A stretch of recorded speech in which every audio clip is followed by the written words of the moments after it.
Hey everyone, Dr. Luke Peterson here, physical therapist with the Knee Replacement Therapist. You're watching the Knee to Know Show. For this episode, we're going to talk about vitamin D and calcium and their potential relation to joint pain and joint health.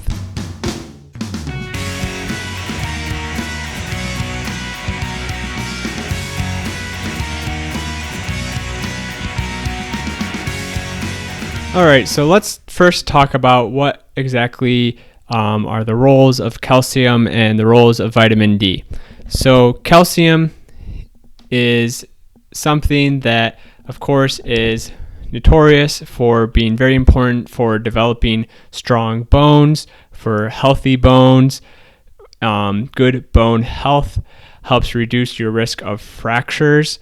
It, of course, has many other roles in the human body that are very essential and very important, including for muscle contraction, cell signaling, all sorts of important things. But the thing that it's most notorious for and most known for is its role in bone health, bone strength. And calcium you can get mainly through your diet.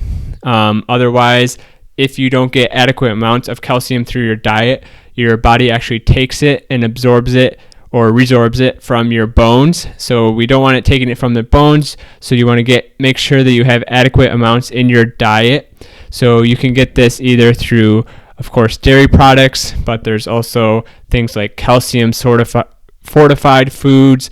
There's almonds. There's different kinds of kale, broccoli, soybeans, and different types of non-dairy yogurts and milks and things like that as well. So calcium is very important for bone health, bone strength. Now, vitamin D is something that works together with your calcium in your body, and it helps to manage and maintain the levels in your blood of calcium and phosphorus. So basically, the calcium and phosphorus, of course, are very important for the health of your bones, and then the vitamin D helps to regulate those levels by regulating the amount that is in your blood levels. Vitamin D also plays a very important role in your immune system and your immune health, among a couple of other very important things. So the way to get vitamin D, there are ways to get it through your diet, of course, through supplementation or foods such as eggs, fatty fish, and foods that are fortified in vitamin D. And then, of course, it's also available in the sunlight. There's vitamin D, of course, is known as the sunshine vitamin, or whatever you want to call it. You can absorb and receive vitamin D from the sunlight. Something to be very aware of is if you have sunscreen on, if you're wearing a lot of clothing, if it's the winter time, the amount of vitamin D that you're getting through sunlight is actually significantly less. So you really want to be aware of potentially having lower levels of vitamin D for those reasons, and talk to your doctor potentially about the need for some supplementation, especially if you're someone who might be in that different levels and different people who are more prone to having low levels of vitamin D.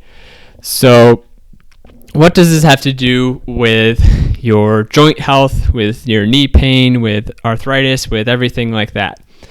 So what they have shown is there seems to be, from the research, a relationship between people who have arthritis, either through osteoarthritis or rheumatoid arthritis, and a increased risk of them having low levels of vitamin D and low levels of calcium, or calcium that is not at a appropriate level.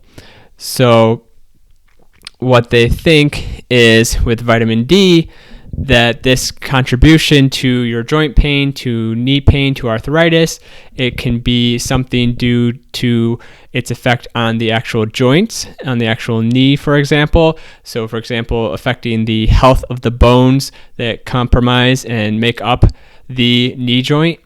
It also could have a role in the immune system.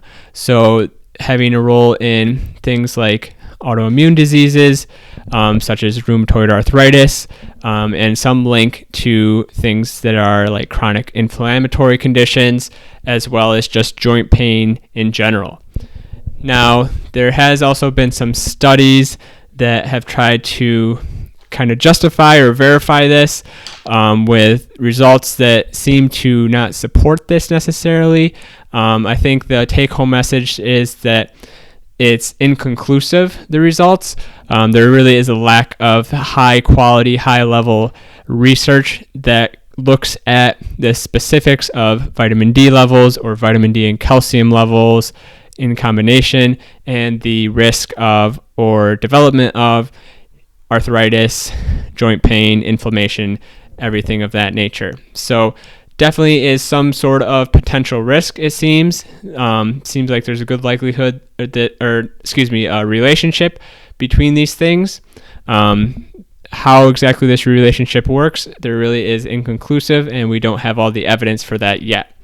The take-home message, though, is, having adequate amounts of calcium, getting your recommended amounts of calcium, mainly through your diet, possibly through supplementation if needed, and also getting adequate amounts and having adequate amounts of vitamin D through foods, and of course through sunlight and sunlight exposure, and talking to your doctor, talking to a dietitian about your levels of these things, and making sure you're getting adequate amounts for overall bone health, but also joint health as well.